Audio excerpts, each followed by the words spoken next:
officiers généraux supérieurs et cadres civils dont les prénoms et noms suivants sont nommés au poste de responsabilité ci-après. Inspecteur général des forces armées, colonel Alpha Ousmane Diallo, confirmé.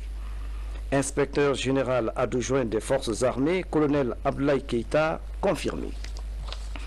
Président de la Commission nationale de lutte contre la prolifération et la circulation illicite des armes légères et de petit calibre, général de brigade Bambo Fofana, confirmé. Directeur de l'information et des relations publiques des armées, M. Louis-Auguste Leroy, journaliste, ancien directeur du bureau de presse de la présidence de la République.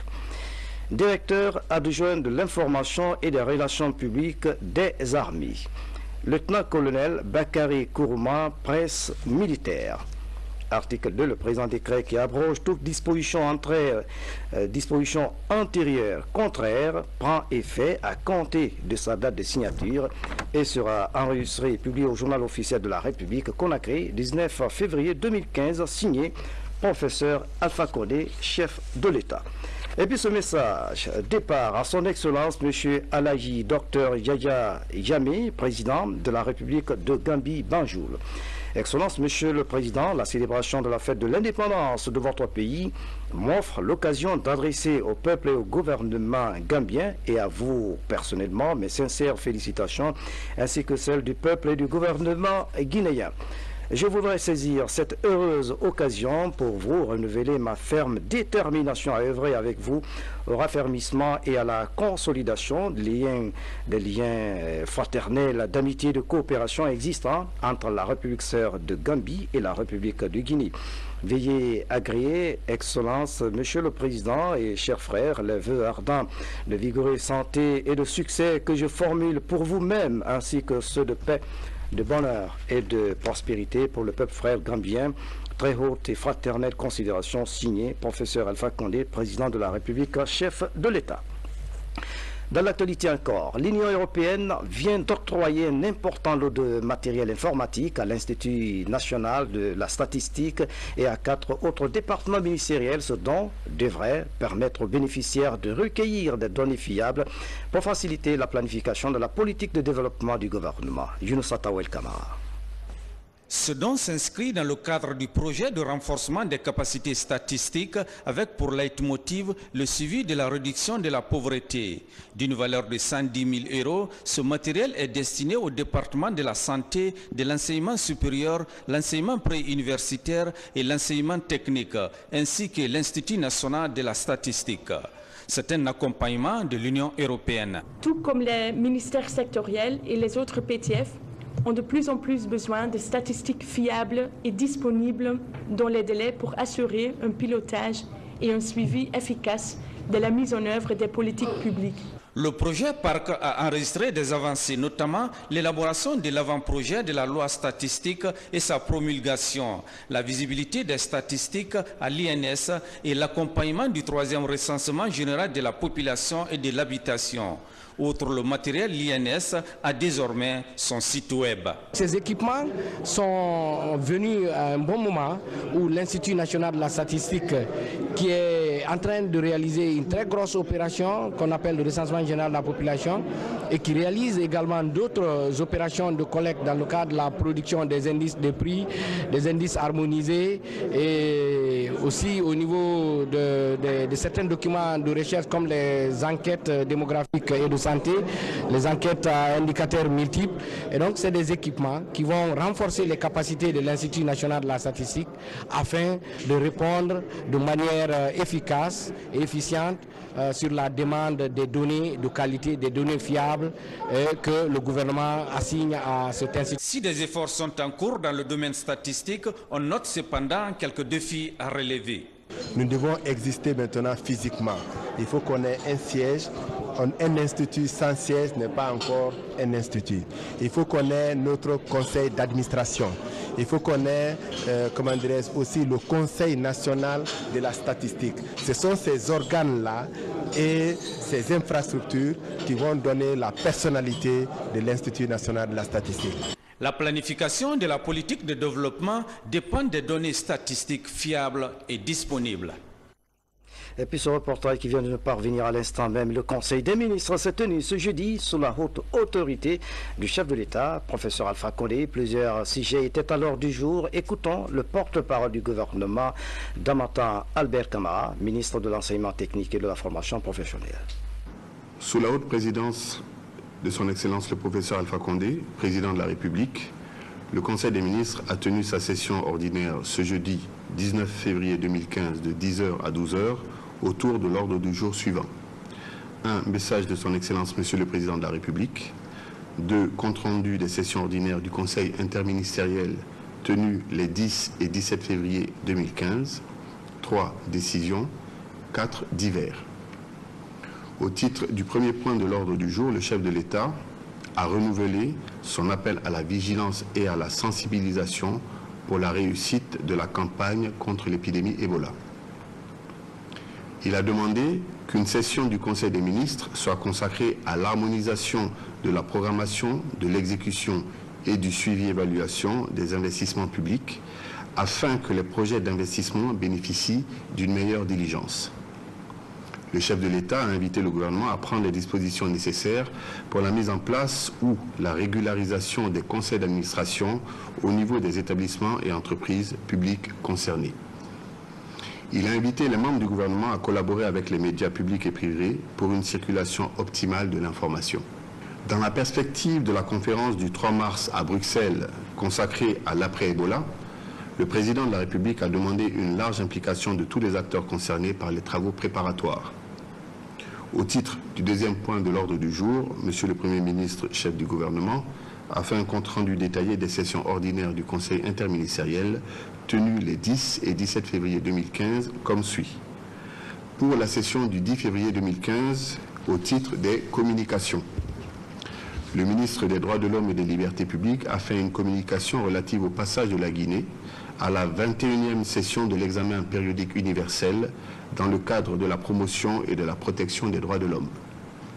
Au cours de cette session, qui s'est tenue du 19 au 30 janvier 2015, le ministre a présenté la situation des droits de l'homme dans notre pays. Après avoir fait état des réactions et du dialogue interactif qui ont suivi sa présentation, le ministre a présenté au Conseil les 194 recommandations réparties en 12 thématiques principales. Le Conseil a mis en place une commission interministérielle présidée par le ministre d'État en charge de la justice pour présenter au gouvernement un rapport relatif à l'examen des recommandations qui sera partagé avec un certain nombre d'acteurs institutionnels et de la société civile. Le ministre de l'Emploi, du Travail, de l'Enseignement technique, de la formation professionnelle, porte-parole du gouvernement, a présenté l'évolution et les perspectives de la communication gouvernementale. Le ministre a fait un exposé sur les activités réalisées par la cellule de communication du gouvernement, telles que la création de nouveaux outils de communication digitale, selon une cohérence et une articulation à même de mieux informer les citoyens et de donner une meilleure visibilité à l'action gouvernementale. Le passage des membres du gouvernement dans plusieurs médias, la mise en réseau des différents départements à travers des points focaux chargés de relayer les activités des ministères dans les médias. Le ministre a ensuite proposé plusieurs méthodes de gestion et de diffusion des informations relatives à leurs activités. Le Conseil a demandé le renforcement de la collaboration entre tous les départements intervenants dans la chaîne de production et de diffusion de l'information. Pour la session du 17 février 2015, au titre des communications, le ministre de la Santé a fait une communication relative au niveau d'exécution du programme de riposte contre le virus Ebola. Le ministre a présenté les dernières statistiques relatives à l'évolution de l'épidémie et les activités en cours sur le terrain. Le ministre a ensuite rappelé les grands défis qui restent à relever, notamment la surveillance épidémiologique, la mobilisation sociale, la communication, la sécurité des équipes, des sites et des biens matériels et logistiques. Il a enfin exposé au Conseil les stratégies d'intervention visant à mettre fin à la progression de la maladie dans un bref délai.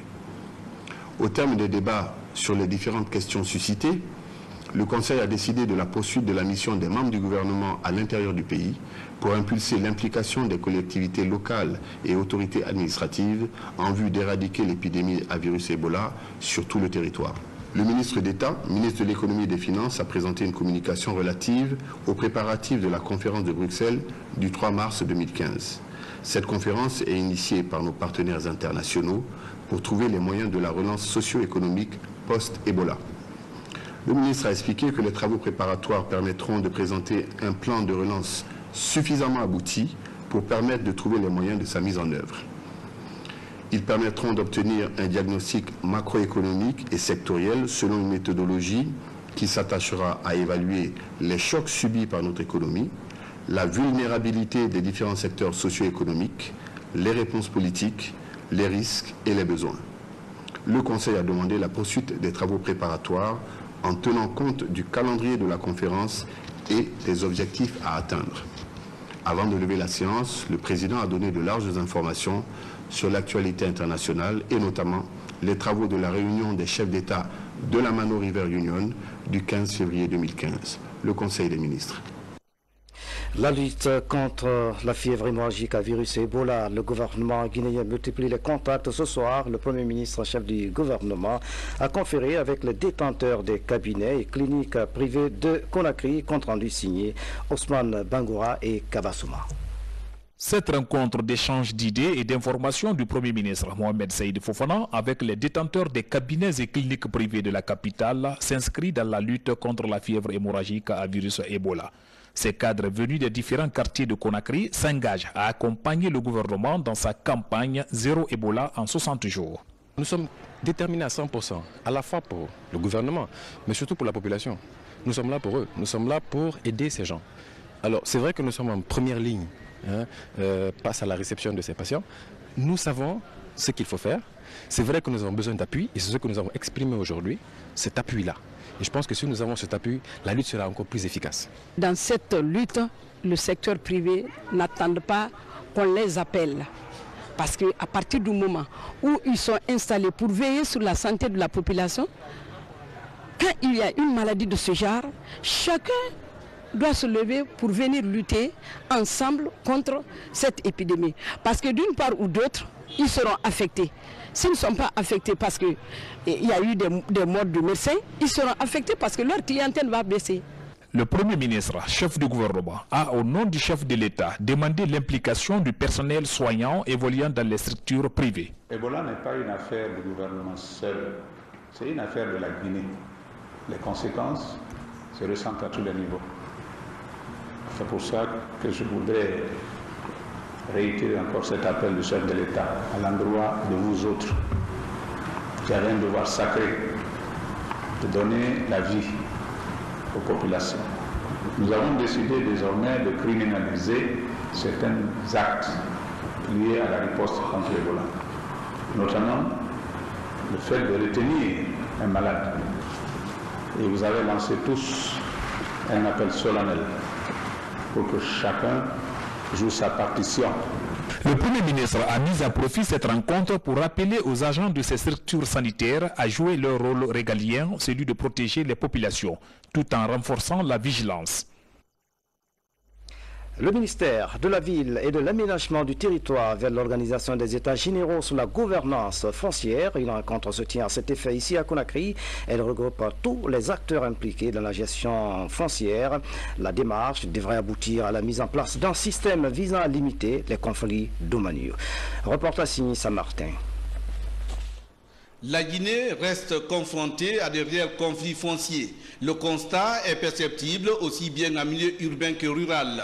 En zone urbaine, par exemple, les litiges domaniaux portent essentiellement sur les droits de propriété et les transactions qui s'opèrent au niveau des délimitations, des cessions ou des prêts, l'héritage et le bail. Face à cette problématique, les professionnels, experts et spécialistes de la gestion des terres se retrouvent. Ils échangent sur les résultats des études du cadre d'analyse sur la gouvernance foncière. Alors, à quoi nous allons aboutir? Nous allons aboutir à des résultats qui vont permettre à l'administration de mieux gérer le foncier sur l'ensemble du territoire national. Le projet est donc conçu par la Banque mondiale et ses partenaires avec le financement de l'Union européenne à hauteur de près de 300 000 €. Le foncier est une problématique essentielle pour la paix dans le pays et pour le développement futur. Il est important qu'on arrive à gérer le foncier de telle sorte qu'il y ait une clarté dans la gestion des terres, clarté pour tout le monde. Cet outil, une fois adopté, permettra au ministère de la Ville et de l'Aménagement du Territoire de garantir et de sécuriser les droits de propriété en vue de promouvoir les investissements publics et privés. Un titre foncier n'a pas besoin d'être discuté.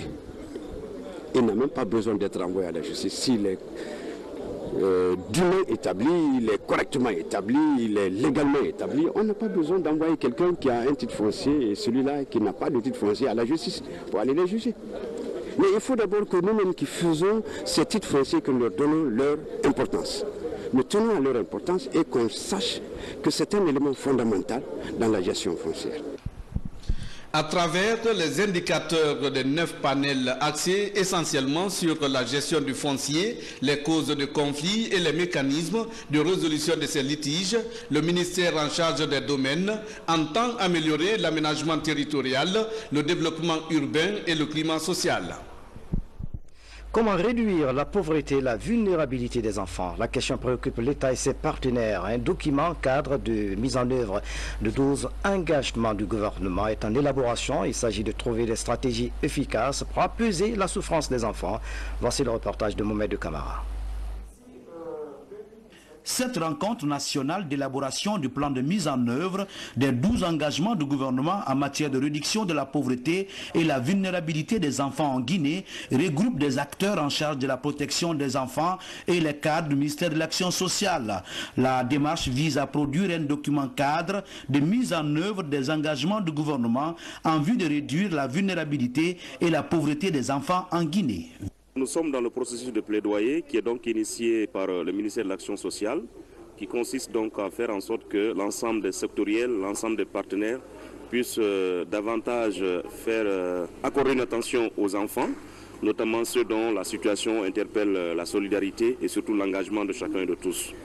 Le document en élaboration prend en compte un plan de mise en œuvre par secteur et par niveau géographique et le plan de suivi et évaluation avec les indicateurs clés en fonction des priorités par secteur. Nous venons de terminer la phase terrain, c'est-à-dire les 8 régions administratives qui se sont prononcées en termes d'activité et de moyens de suivi pour concrétiser les 12 engagements de l'État pour la réduction de la vulnérabilité et de la pauvreté des enfants. Les enfants souffrent d'un certain nombre de privations parce que les différentes études, notamment l'étude EDS Mix 2012, a clairement démontré qu'il y a encore plus de la moitié des enfants qui souffrent de privations dans le domaine de l'éducation, dans le domaine de santé, dans le domaine de l'information, dans le domaine du logement, dans le domaine d'accès à l'eau potable. Sur un total estimé à plus de 5 millions d'enfants de moins de 18 ans, 3 millions vivent dans la pauvreté. Un défi auquel le gouvernement et ses partenaires comptent relever au bout de 3 ans. Dans le même registre, un atelier de validation des documents de la politique de coopération internationale vient de se tenir ici à Conakry. Objectif, examiner et amender ce document. La rencontre a été initiée par le ministère de la Coopération. Haya Ramatoulaye Touré fait le point. Est la première étape de validation du document. Il réunit toutes les parties prenantes au processus de coopération et de développement. Il va permettre aux participants d'examiner le projet et de formuler des propositions de correction et d'amendement pour formuler des recommandations. Les 2 documents constitueront, après leur adoption, des véritables instruments de politique de développement pour notre gouvernement, qui se force depuis l'avènement au pouvoir de son Excellence, professeur Alpha Condé, président de la République, chef de l'État, de doter notre pays de tout l'arsenal juridique et réglementaire nécessaire à cette transformation en un pays émergent. Ce document, une fois élaboré, aura sûrement un impact positif sur le développement socio-économique de notre pays. Nos partenaires au développement, les organisations de la société civile, le secteur privé, Et tous ces acteurs-là ont besoin de ce document pour aider la Guinée à aller vers une coopération plus efficace et lui permettant de faire face aux défis figurant dans les documents fondamentaux que nous avons, le plan quinquennal, la vision de développement et le document de stratégie de réduction de la pauvreté. Ce document en cours d'élaboration compte 45 pages et 7 chapitres. Il définit le cadre normatif devant réglementer le partenariat avec les pays et les agences de développement international. Dans l'actualité encore, l'étude d'impact environnemental et social du projet Yanjian vient d'être validée à Conakry. Cette étude touche tous les aspects pouvant contribuer à l'amélioration des conditions de vie des populations riveraines. Mohamed Sanko a suivi la rencontre. L'exploitation des mines du projet Yanjian à Boké pourrait commencer les années à venir. Et comme l'exige la réglementation en la matière, Roussal commande l'étude d'impact environnemental et social. La présente rencontre marque la validation de ce document par les experts du secteur des mines et de l'environnement. Les aspects environnementaux et sociaux et également au développement durable, d'accord, impliquer, d'accord, la communauté, d'accord, pour la mise en place de ce projet. Tous les aspects pouvant faciliter la cohabitation pacifique entre la compagnie des bauxites et d'alumine de Yanjian et la communauté ont été pris en compte.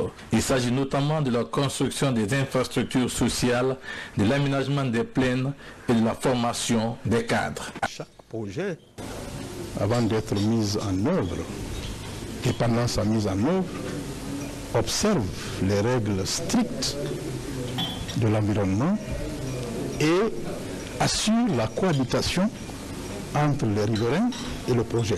Le projet compte générer 500 emplois à cette première phase, un nombre pouvant être multiplié au moment de la production. Pour ce projet, Roussal va utiliser l'une des technologies rarement utilisées dans les autres mines pour l'exploitation de la bauxite du projet Yanjian. Il n'y aura pas d'explosifs, d'accord, pour ce projet, et cela va aider les populations, la communauté, vraiment à ne pas être impactée par rapport au projet. Les travaux pourraient commencer dès la remise du certificat de conformité environnementale. Ainsi, Boké sera doté d'un autoport, de chemin de fer et de route made in Roussal. La première dame de la République a procédé ce jeudi au lancement officiel des cantines scolaires à Fria.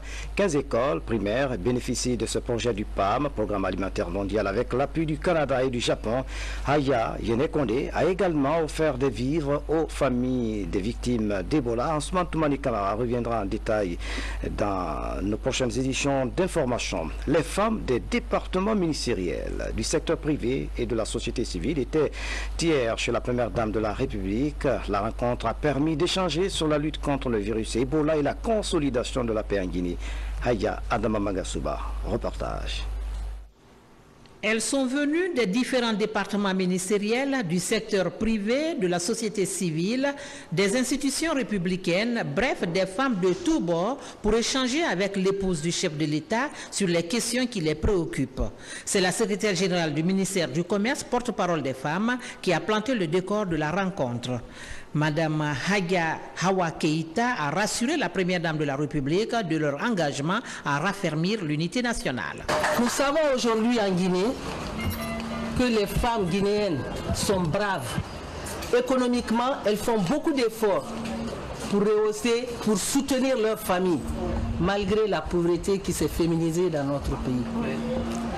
Nous avons des programmes qui sont mis en œuvre par des institutions, par des départements, pour aider ces femmes.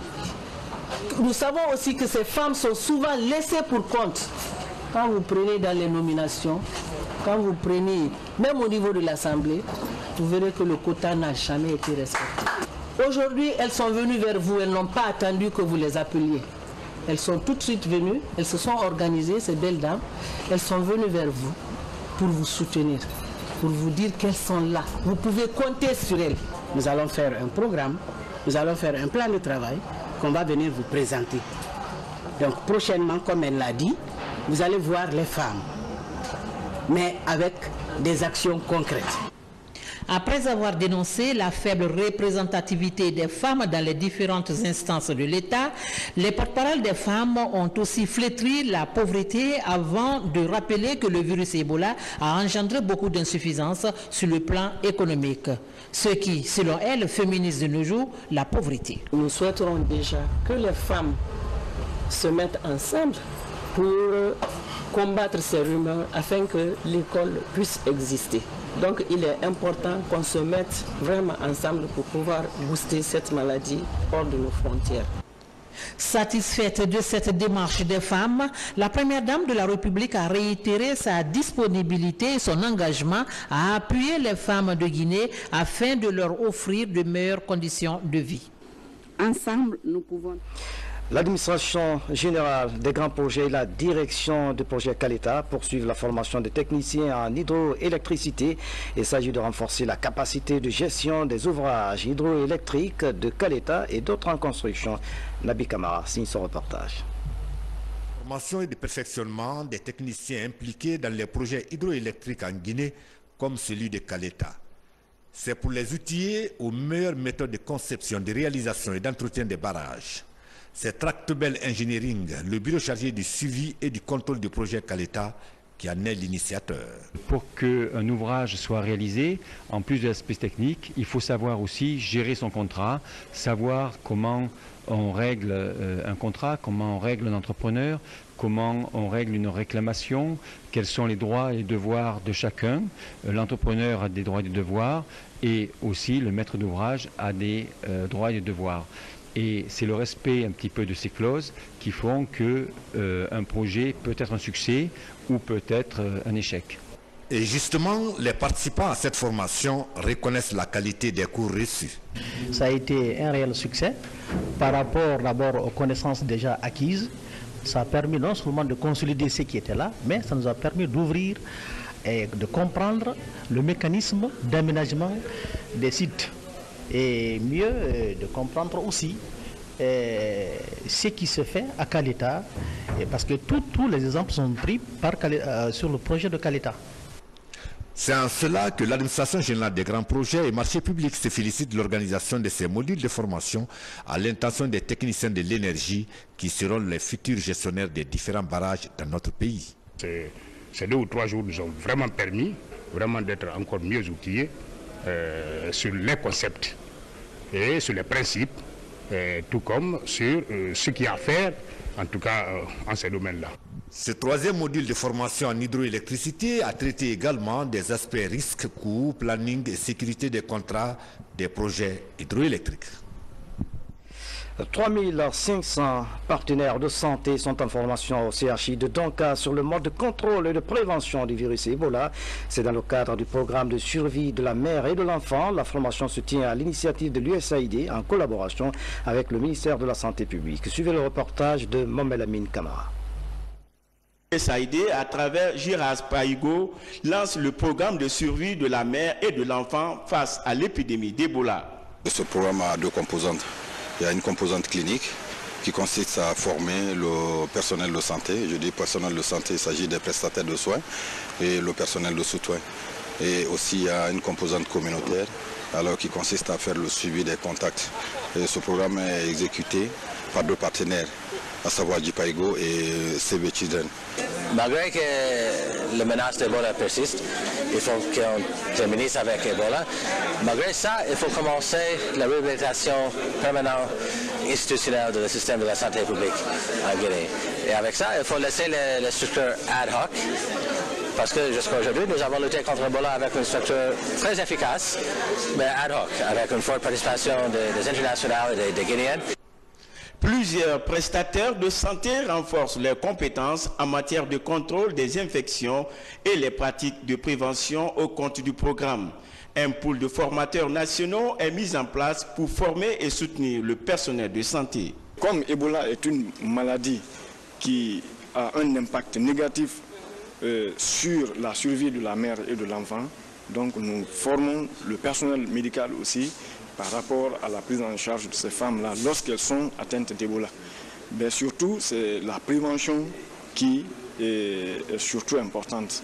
C'est une formation qui nous a apporté beaucoup sur le plan de l'amélioration des connaissances et des compétences. Ce sont des gestes que nous faisions quotidiennement en pensant bien faire. Mais avec la formation que nous venons de suivre, nous nous rendons compte que nous avions beaucoup de lacunes. De la zone de triage à la zone de traitement approprié, en passant par les zones d'isolement des cas suspects d'Ebola pour le dépistage, ces agents de santé apprennent des pratiques correctes et cohérentes pour éviter la propagation du virus Ebola dans les structures sanitaires du pays. Et puis les habitants de Tamita, dans la préfecture de Bofa, viennent de bénéficier d'un centre de santé amélioré, vous le savez déjà. Il a été inauguré par le chef de l'État, professeur Alpha Condé, qui envisage construire plusieurs centres de ce genre dans le pays, une action à saluer. La politique agricole du chef de l'État enregistre du succès avec l'accroissement de la production. Les paysans témoignent de leur satisfaction et l'action qui doit être accompagnée par la relance des unités industrielles. Suivez ce grand format signé Géna Bosso. L'horticulture guinéenne en difficulté depuis des décennies. Le pays peine à transformer ses fruits et légumes. Le manque d'unités industrielles est à l'origine de cette situation. La Guinée était pourtant le premier des pays exportateurs de bananes et d'ananas de l'Afrique occidentale française, avec notamment Salguidia, la société arabo-libyenne guinéenne pour le développement industriel et agricole. Aujourd'hui, cette usine, comme beaucoup d'autres, est à l'arrêt. Plusieurs facteurs expliquent cette situation. On a quand même subi en Guinée une série de situations particulières. En l'occurrence, au moment de l'indépendance, nous faisions partie des pays de l'AOF pour lesquels il avait été identifié certaines cultures et la Guinée avait été ciblée comme grande productrice de bananes et d'ananas. Ces bananes étaient produites par une série de petits planteurs qui étaient à la base de cette exportation et de planteurs coloniaux qui sont tous partis au moment de l'indépendance et les planteurs locaux ont perdu cette exploitation privée de leur plantation. Et donc c'était du tout État. Nous sommes passés à une production de type communiste où l'État, la terre appartenait à l'État et les productions aussi. À Kindia, la cité des agrumes, les paysans s'organisent en groupement pour relancer l'horticulture guinéenne. Chaque année, des milliers de tonnes de fruits et légumes sont produits dans les plantations et sites maraîchers de la ville. Faute d'unités de transformation, ces produits sont exportés de manière brute vers des pays de la sous-région. Une opportunité pour les paysans guinéens. Nous avons beaucoup d'intérêt à vendre nos produits à l'extérieur. Nous les exportons essentiellement autour de nous dans la sous-région, comme au Sénégal, à Bamako, en Sierra Leone, en Guinée-Bissau et en Gambie. Depuis quelques années, le gouvernement accorde un appui aux paysans pour la relance de l'horticulture urbaine et périurbaine. Avec 212 000 $ américains injectés dans ce secteur en 2013, la production locale s'est progressivement améliorée avec pour principal objectif garantir la sécurité alimentaire dans le pays. Pendant ce temps, la restauration des unités industrielles de transformation des fruits et légumes reste un défi à relever par le gouvernement. À Daboya, une localité de Kindia, une compagnie fruitière spécialisée dans l'exportation des mangues de Guinée vers l'Europe, fonctionne depuis 2013. En 2014, plus de 1000 tonnes de mangues se sont retrouvées sur les marchés européens à partir de cette compagnie. Les dernières années, à cause des mouches de fruits qui sévissent dans les plantations, donc la production est en train de baisser d'année en année. Donc ça, c'est une difficulté majeure que nous avons. Vous avez le problème d'électricité, vous avez le problème d'approvisionnement. Les pistes rurales sont vraiment chaotiques, donc tout ça, ça joue sur la qualité entre les champs et la plantation. L'une des difficultés des acteurs de l'horticulture guinéenne reste la conservation des fruits et légumes. Le manque de chambres froides, par exemple, entraîne la perte de plusieurs tonnes de produits par an. L'annonce du président Alpha Condé de construire des unités industrielles de transformation des produits locaux suscite chez les paysans l'espoir de voir leurs activités se développer. L'importance de la parole chez les Mandingues, c'est le titre de l'ouvrage de notre compatriote Alassane Chérif, écrivain contemporain. Le livre est disponible à l'Harmattan Guinée. La sortie de cet ouvrage a fait l'objet d'une cérémonie à Conakry. Mohamed Ali Baldé et Yene Jansane étaient de la partie. L'importance de la parole chez les Mandingues de Guinée. C'est le titre de l'ouvrage d'Alassane Chérif paru aux éditions L'Harmattan. L'auteur, à travers ce livre, nous fait revivre les vertus de la parole dans la société traditionnelle mandingue. Son originalité se trouve dans la démonstration que la parole se situe au centre de tout acte humain. C'est ce qui nous fonde. La modernité, on ne peut pas y échapper, mais il faut qu'on arrive à faire un savant dosage entre les deux. Chez le mandingue, on pense qu'on s'y tient. On ne dérogera jamais à cette parole-là. C'est ça l'importance de la parole. La parole du ventre, par exemple, la parole du ventre, c'est la parole du courage. La parole des profondeurs. La parole du foie, c'est la parole de l'émerveil. C'est la parole des conflits. Le poumon, c'est la parole de l'homme épuisé, déprimé. Et quand on arrive au cœur, c'est la parole du généreux, de la parole qui fait du bien, qui apaise. Ensuite, nous avons la parole qui est dégagée pour donner une belle voix, c'est la parole de la voix, Koumakan. Docteur en ethnologie clinique, Alassane Chérif est aussi président de l'association de médiation interculturelle, l'AMSK. Il est à son 3e ouvrage. Ce essai est le fruit d'une rencontre entre un psychologue et les sages de son village, qui sont les détenteurs de la parole. On a demandé au père de signer un papier comme quoi l'enfant ne refera plus de bêtises pour qu'il revienne en classe. Il dit que lui, jamais, on doit le croire sur parole et non sur écriture. Ce qui m'a poussé à aller à Cancan rencontrer les maîtres griots qui m'ont donné cette parole que je vous ai mise dans un livre. Ce livre compte 310 pages, subdivisées en 3 grandes parties. Il s'adresse aux lecteurs curieux, dont le but est d'approfondir leur connaissance sur la parole. Yene Yassani, merci pour ce reportage. En plus bref, le ministre de l'Enseignement pré-universitaire et de l'alphabétisation informe les élèves, parents d'élèves et enseignants que le concours de recrutement des élèves à l'école d'excellence professeur Alpha Condé de Conakry aura lieu le dimanche 22 février 2015 au lycée Donka DCE de Dixine de 9h à 15h. À cet effet, les intéressés sont convoqués le dimanche 22 février 2015 au centre à 8h pour leur installation. C'est la fin de cette édition. À tous, merci de nous avoir suivis. Demain, vous retrouverez Saïd Man et Yallo. Excellente soirée, où que vous soyez dans le monde. À bientôt.